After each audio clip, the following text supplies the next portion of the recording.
You all have the honour of having me talk the entire time up here. No, so forgive me if my voice struggles a little bit. I feel like I've already done an entire sermon so far. I'm really excited to be diving into this passage with you today. And initially, the one that I was given, 2 John, it was titled Grace, Mercy and Peace. And as I read through it, I really just felt like a key message, and it was truth as well. So I've added truth onto the end of it, and I think that's a really key message that John is giving us through this letter. So we're going to work through it piece by piece and really try and unpack this passage, and it's been really encouraging for me. They always say, if no one else learns anything, I did preparing this message, so I certainly learned some things today. So verses 1 and 2, the elder, to the lady chosen by God, and to her children, whom I love in the truth, and not I only, but also all who know the truth, because of the truth which lives in us and will be with us forever. And first, we need to look into a little bit of the context and see who's who, because they wrote letters. I remember reading these letters when I was younger, when I first started digging into my Bible a little bit more, and I got really confused because there were two people that the letter was addressed to, but it's because today we usually end it signing off our names. But these letters, the elder right at the top, that is who sent the letter. And it is most commonly believed that that person was the Apostle John, one of Jesus' disciples. And you can see quite clearly, if you compare these letters with the writings in John's Gospel, it does have similar themes and similar writing styles. So that's why most people believe that. But I need to make it clear that it's not set in stone, that not everyone agrees on that. In the lady and her children, there are also some disagreements as to who that was intended for. So it's written as if it is to a righteous woman and her family, and that would likely be someone with a really strong reputation in the Christian community of that day, someone who was probably a leader in some way.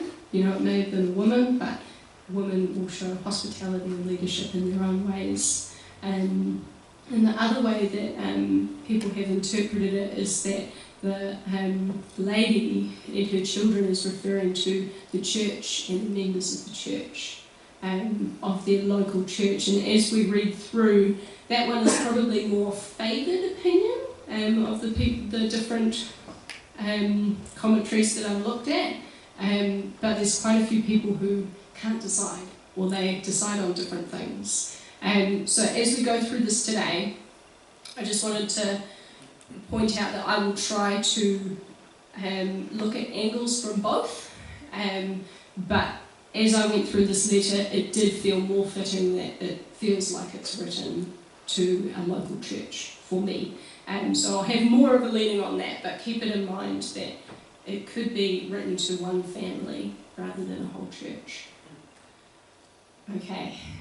And the other thing that we need to know for the context here is that the persecution was high in that moment. And like I said in the children's talk, if this letter had been intercepted and they had put names of the sender or the receiver, it could have been seen as proof of their beliefs and the activities that they were doing, which could have been very bad news for those people. And this letter is believed to be later in John's life. He is believed to be the last of the apostles who lived, and I think, the only one who died a natural death, which is a bit scary. So he's probably seen some intense things, and I can't blame him for being a little bit cryptic with his letters. So we're going to dive into this, and as always happens when I look into these, I'm like, oh, this isn't very long, maybe it'll be a light sermon. It's not.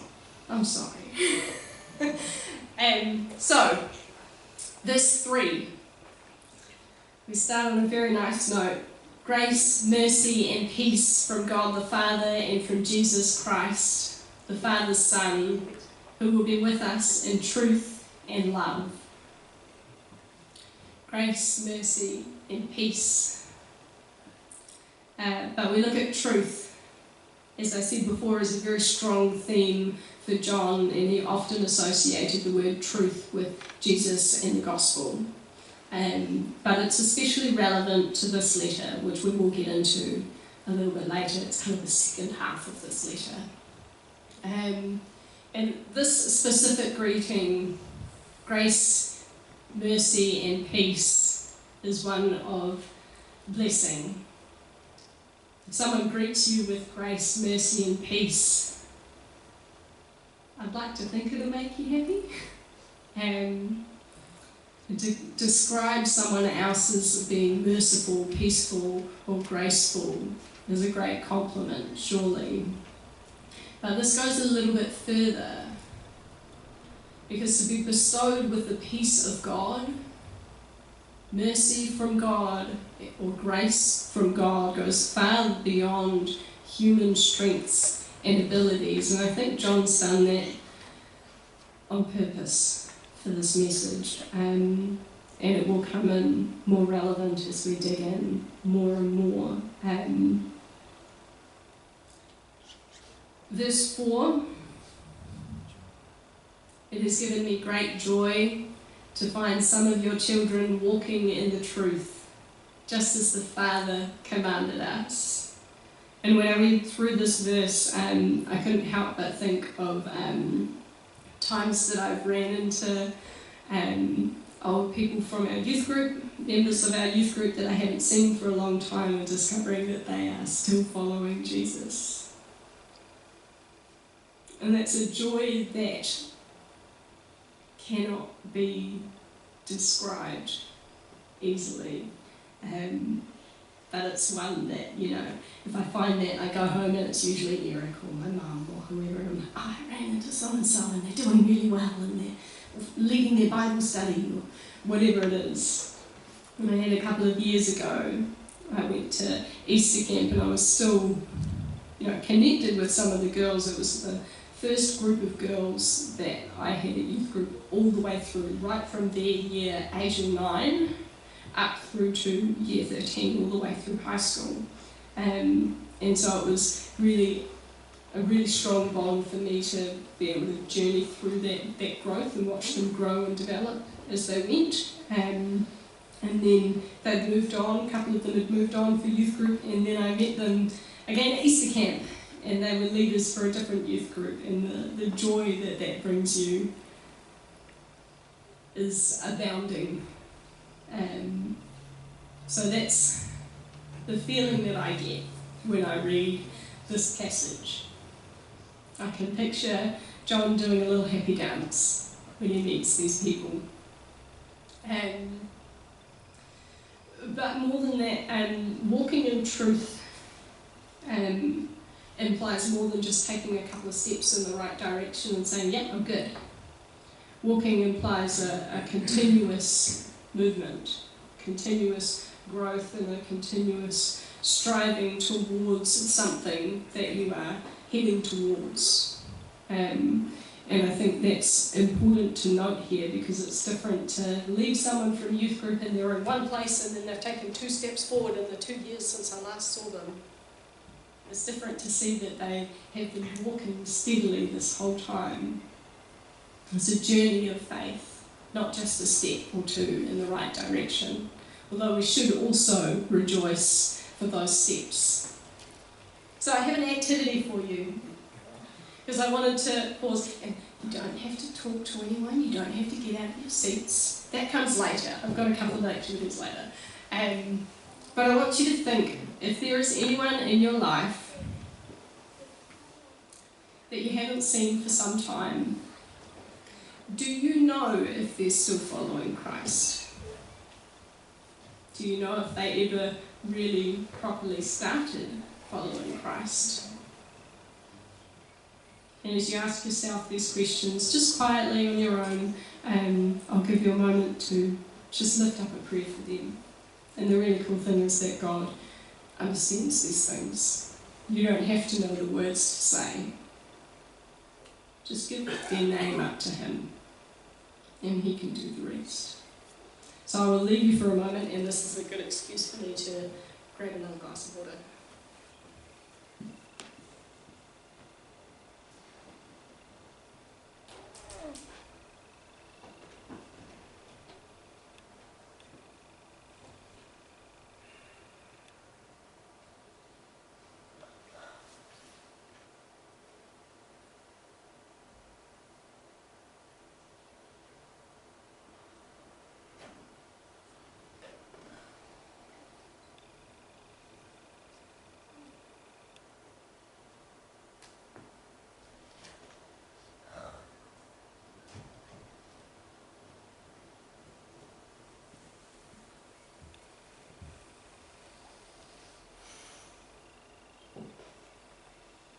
Right. So I hope that was encouraging for you, or maybe challenging. Maybe that's your hint that you should send someone a message, check in on them, or a word of encouragement.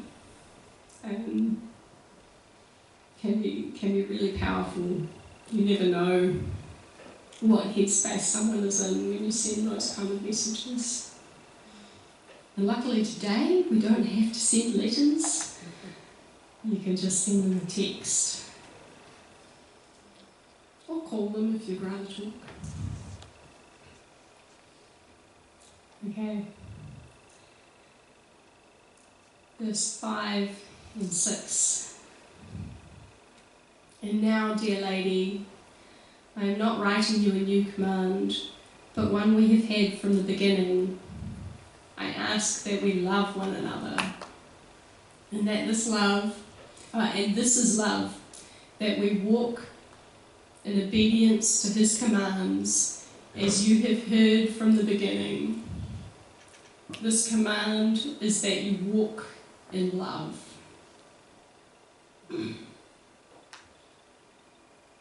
So, what I've done on the slides here is I've put down my initial thoughts and then gone through the journey as I studied this passage more. And initially, it came to my mind, what is the background context where John feels the need to remind these people of this command? Did he just feel like that was a good message to send while he was sending his letter? You know, I've got to say something, so I might as well pick this one. This is a good one. Did he think that maybe they'd forgotten what would have been one of the first messages they had received as Christians? Or maybe he'd heard word that they weren't acting in a very loving way. I'm certainly aware that our churches today are not perfect. And we catch ourselves not loving each other as we should. But then I looked into it, and I looked into the word here that is translated to love in Greek is the word agape or agape. I always pronounce it wrong.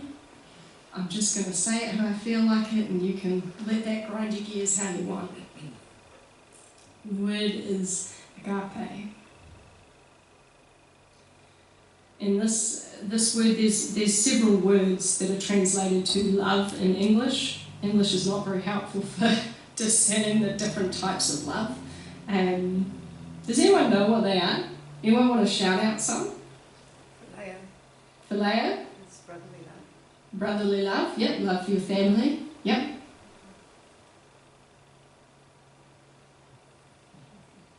That's the only other one, surely. No, there's more. I didn't have time to look up what the others were. I think Sturge is the love for your family. I think that's right. And then there's several more. But agape is the love that describes what God feels for humanity. It is considered the highest level of love, the ultimate love. And we think of, when you think of the way that God loves us, what words come to mind to describe that kind of love? Not a rhetorical question. Anyone want to share?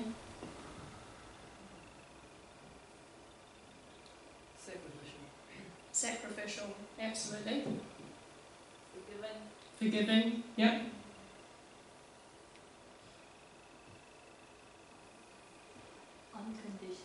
Unconditional, good one. Yep. I think these words could go on for a very long time. Merciful, just, the love of a parent, which sometimes means tough love. But this is the highest level of love. And the really difficult thing is that he is commanding these people, reminding these people of the prior commandment, to love each other, not just with the typical lovey-dovey stuff that we imagine today, but with this sacrificial love, this unconditional love, this merciful love. That's a lot harder to do, right? And one could argue that this can only be achieved if you also receive the grace, mercy, and peace from God. It all ties together, right? Okay, so I'm going to give you a quick break. I know we've just had a little break, but I'm going to give you a quick break because the second half of this passage gets a bit dense. So I want you to talk with a neighbour about what was your childhood dream job. All right? Go ahead.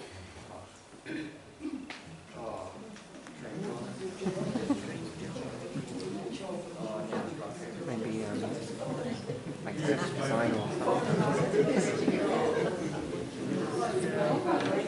My dream job was to be an agriculturalist.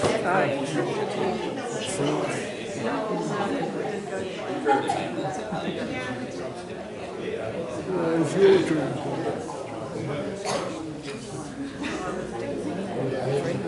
I'll just give you 30 more seconds. Yeah. So you got a good garden there? No. Sorry to keep it doing. Yeah. Any words sharing?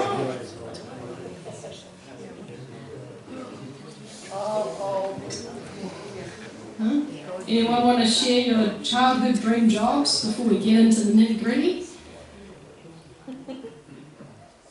I wanted to be a zookeeper. Yeah, I think I would have been a good zookeeper.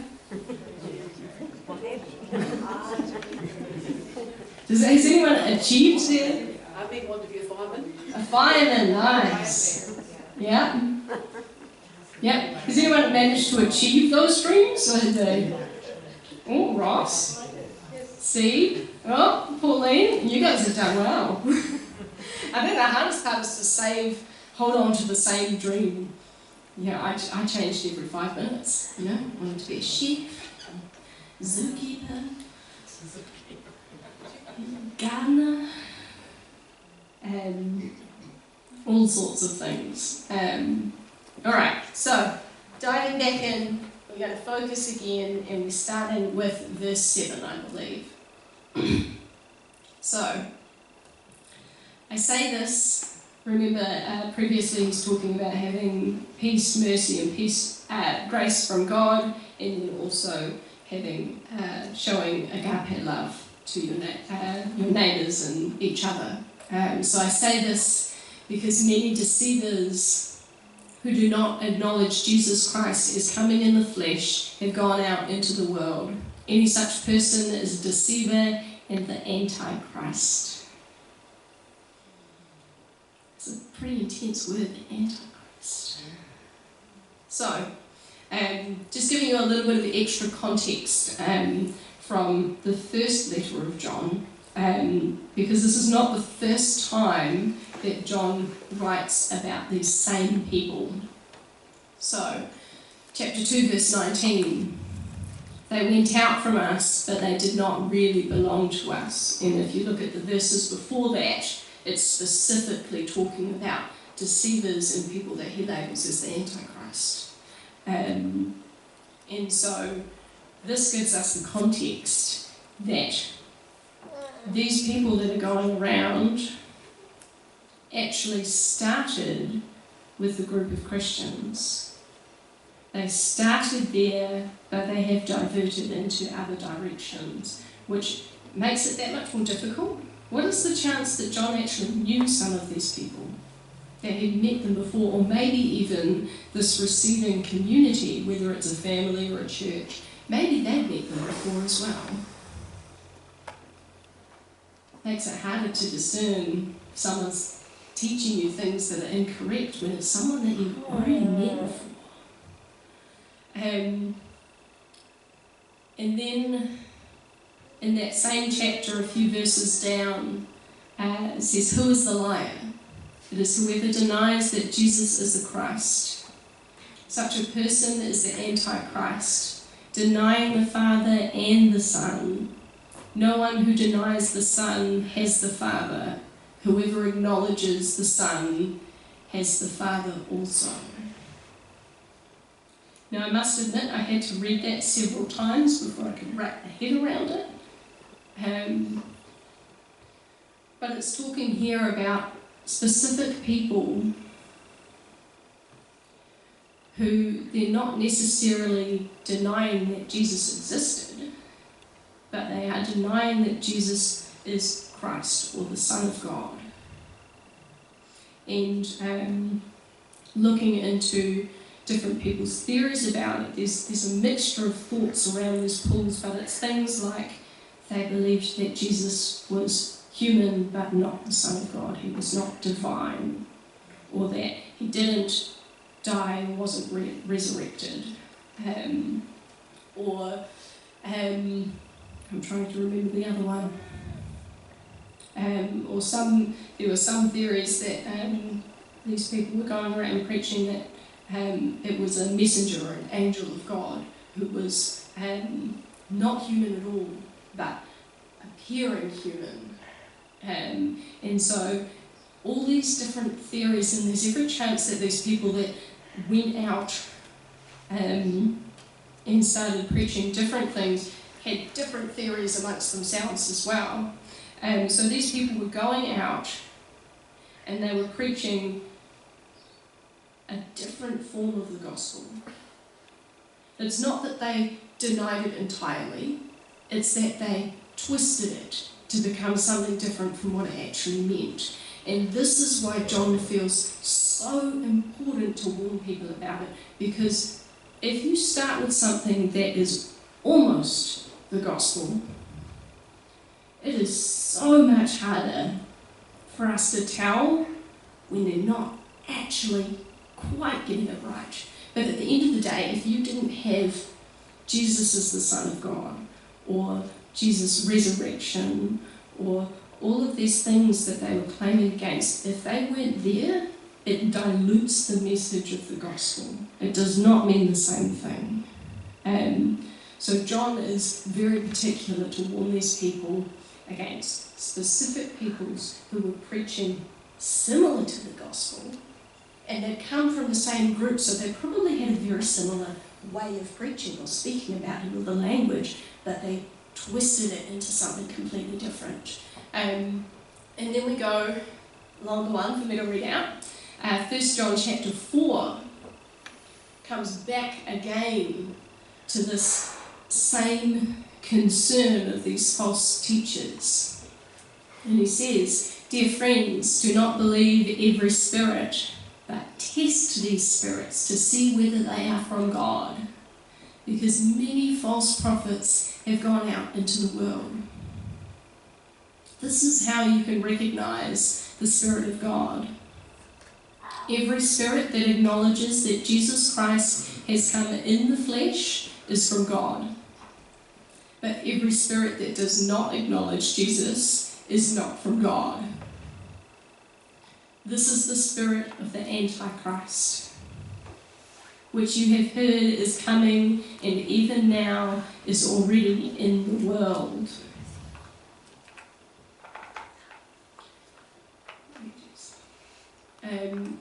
Just trying to remember what I put in my notes.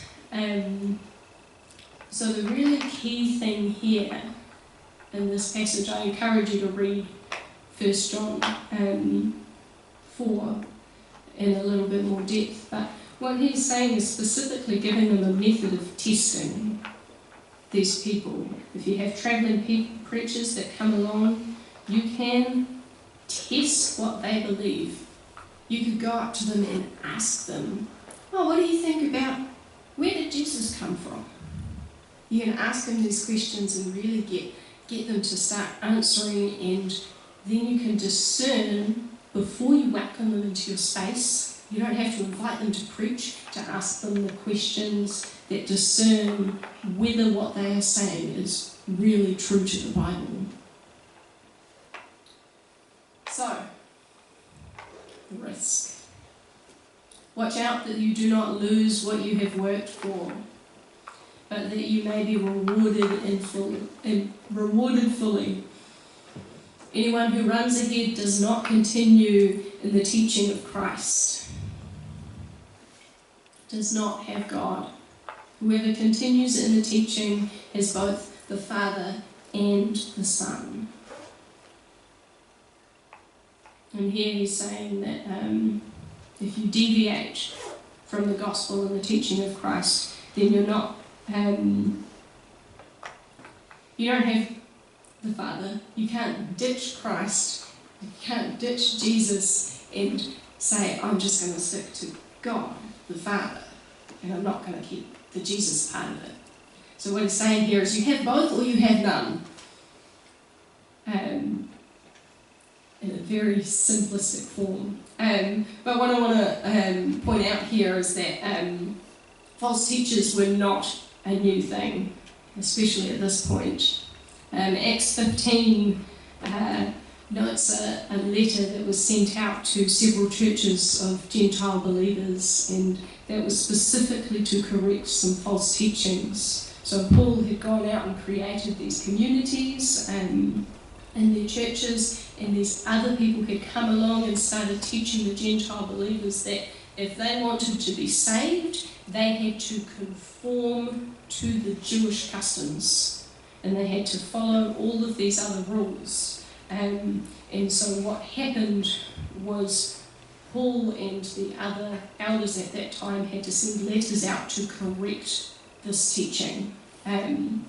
So this is not a new phenomenon to John. Even though it wasn't John at that time, it was Paul, I'm sure he would have known about it, and I'm sure there were other instances of false teachers that needed to be corrected that unfortunately we didn't have noted down. John was much older when he wrote this letter, and with age comes wisdom and experience. And I'm sure by that point he knows just how hard it is to repair and undo the damage of false prophets. Much harder than it would be to warn them in advance, even if sending a letter to warn them came with its own risks of persecution. He decided it was worth it. But the great thing is that he takes it a step further. It's not just a warning. He gives them the tools to be able to test and discern the threats for themselves. He says, ask these questions. Ask them where they believe Jesus came from. Do they believe if Jesus is the Son of God? Do they believe this? And then you can tell. Then you know what is true and what is not. Okay, quick break. There's not too much longer, but I know it's a bit dense. So, 1 minute. What was your favourite game as a child? Talk to a neighbour. Can you tell I'm a youth group leader?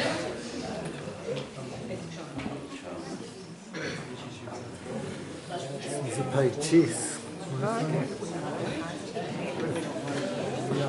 Real young. I would have played real young. Played a lot of 500 too. Did you play that at school? No, we played on the bus. We would play Scum. Scum. Oh yeah. Yeah, 500 was big at school. Well, amongst certain people. Scum. Yeah. 10 seconds to wind up.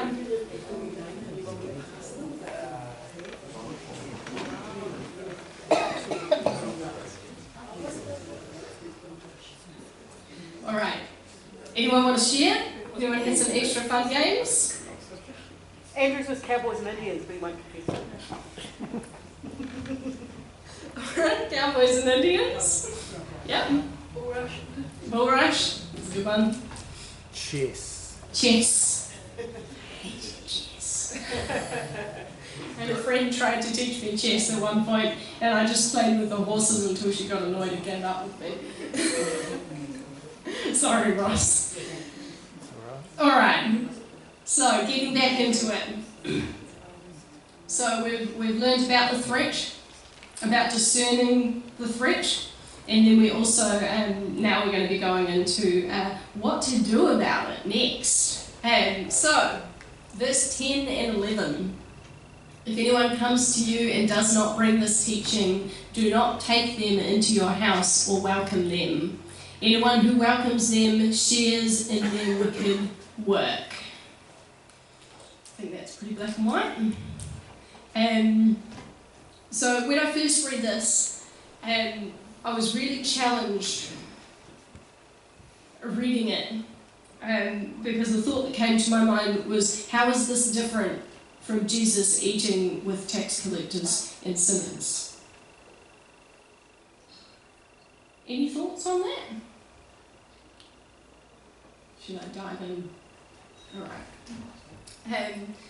But when I looked into it some more, I realised that the issue here is not that they were sinners, but that they are deceivers. John was not condemning those merely for believing the wrong thing, or even casting those people out of the church. It's those who teach the wrong things through deception that are the problem. And it's very specific, and I have drawn you a flow chart to help discern this. And it may be a little bit controversial on who people think should be welcomed into the church or not. The church or your home, depending on who we think the audience is. So, first question is, are they a sinner? Yes or no question. So if you say, no, they're not a sinner, congratulations, you found Jesus. You should definitely invite them into the church. Okay? And if they're claiming that they're not a sinner, and they are not Jesus, then we might have some other questions, but I've kept it simple. So if yes, they are a sinner, then your next question is, do they believe in Jesus and the gospel? Okay? Yes? Yes, they do. Great! Welcome them into the church. That is generally the majority of the people that come into the church. Okay, but if they say no, there's another follow-up question. Are they teaching or leading others astray with the things that they believe? Okay, that's a bit of a harder question. If the answer is no, welcome them on in. Okay? Because if they're willing to come into the church, they're probably willing to listen to other things. If they're not disturbing or teaching others astray, then why should we not see this as an opportunity to welcome them in and share with them our own faith? Okay? Some may have different beliefs on that. That's okay. But if the answer, when you ask, are they teaching these other things or leading others astray, if that answer is yes, then they are a danger to your church community. Okay? So that is precisely what John is talking about here. He's being very specific about a very specific, narrow group of people. Okay? And looking more into it, so that's the same passage there, verse 10 and 11. So when you find these people, first of all, we have to identify, is this someone's home or someone's church in the audience? And the answer is still similar, because I think at the end of the day, John was a wise man, right? So if it's a church, it makes sense. You know, you don't want to welcome in false preachers into your church. That's a bit dangerous. But if it's someone's individual home, the likelihood is that he would have chosen the audience of that letter quite carefully. And I suspect it would have been someone who was considered the person who showed hospitality to your visitors. Someone who was most likely to be welcoming in these travelling preachers, that he felt the need to warn them. So, in the context of those days, missionaries or your travelling preachers or prophets relied heavily on the hospitality of the communities that they visited. It was customary for the church to support these people with food and giving them a place to sleep. That was fairly standard. Okay? But it's not just kindness that these people are showing in that moment, it's supporting their ministry. Because if you're travelling around and you don't have somewhere to sleep, it's a lot harder to be a travelling preacher when you're sleeping on the streets. It's possible, but it's a lot harder. It's also a lot harder when you're hungry. And then, so in today's context, if you have a missionary who's not welcomed into a town, it's like losing one of your financial supporters. Okay, it makes it harder to continue. And on top of that, I want to point out that we have at least 2 letters that John sent specifically warning churches about these people. Churches, people, Christian communities, about these people and saying not to welcome them. And I suspect either there were more letters that we don't have, or John visited people directly and warned them about them. And the result of that, for a missionary to be rejected by several towns, is kind of like losing not just a financial supporter, but losing your sending church. It would be very difficult to continue with your ministry if there are not people to receive and support you. And I think that's important to note because I think it's strategic. John is not only trying to protect this particular community, he is trying to put these false prophets out of the job. Okay. Last 2 verses. I know this has been a long one. So verse 12 and 13.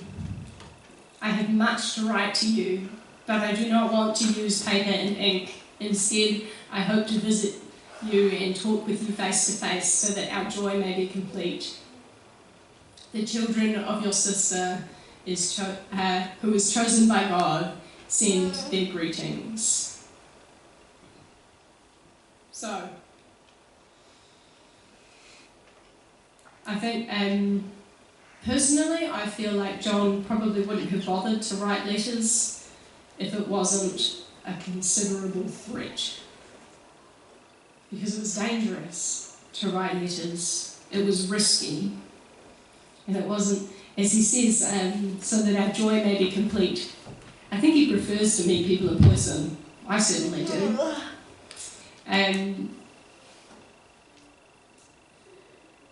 And that leads me to the question, how many other letters were replaced by meeting in person? How many other fantastic messages of wisdom do we not have? Which is great for them who got to meet him in person, but unfortunate for us that we don't get to download that wonderful knowledge and wisdom and advice. And when it talks about the children of your sister, obviously with two different meanings of it, if it's talking to a specific household, a lady and her children, then it's probably her nieces and nephews. But the other way that it could be is the equivalent of saying, everyone from Discovery is sending their love to you today. It would have been a neighbouring church that John had either visited or was living in that community. So I'm wrapping up. I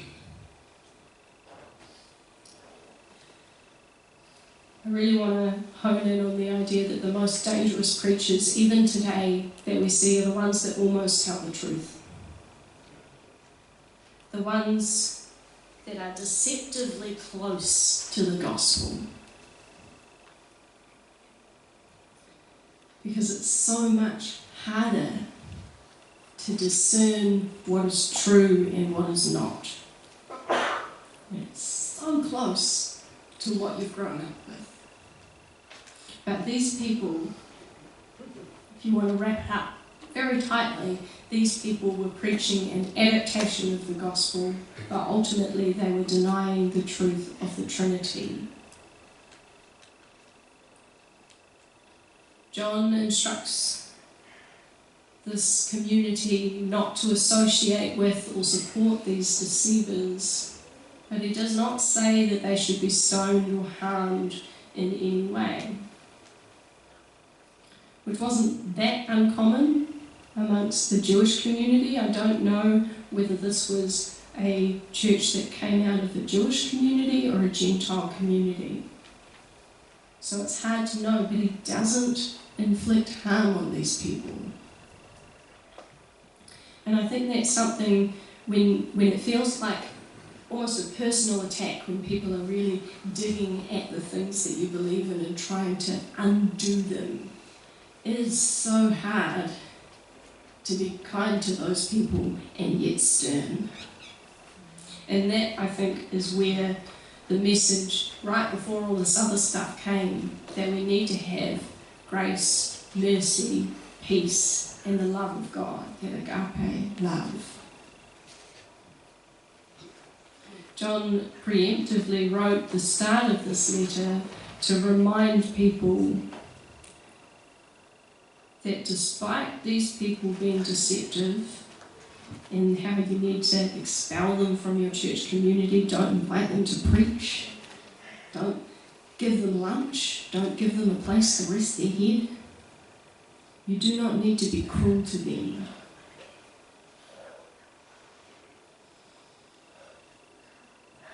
But I think ultimately he started this letter because he knew that in order to respond in the right way, we need to show strength, but most of all we need to show these things: grace, mercy, peace. And it takes the strength of God to be able to do those things. And the question that I want to leave with you today, whether it's to people who oppose what you believe, or even someone amongst our congregation today, the question that I leave with you is, how can you show someone that agape kind of love and a blessed greeting, like grace, mercy and peace from God be with you? How can you show that to someone else today? All right, I'll close in prayer.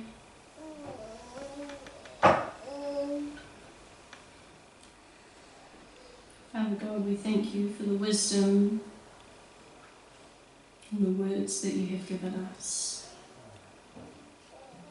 Let us be challenged by this, but open our eyes most of all. Help us to identify and discern those who are not in line with your truth. Give us strong wits about us to see those people and to turn them away from our own hospitality, but to do so with mercy, grace and peace. Father, we thank you for all that you provide for us. And we ask that we feel your Spirit travel with us from this place today, that we see you working in the days and the weeks and the months to come, that we be strengthened by you. Amen.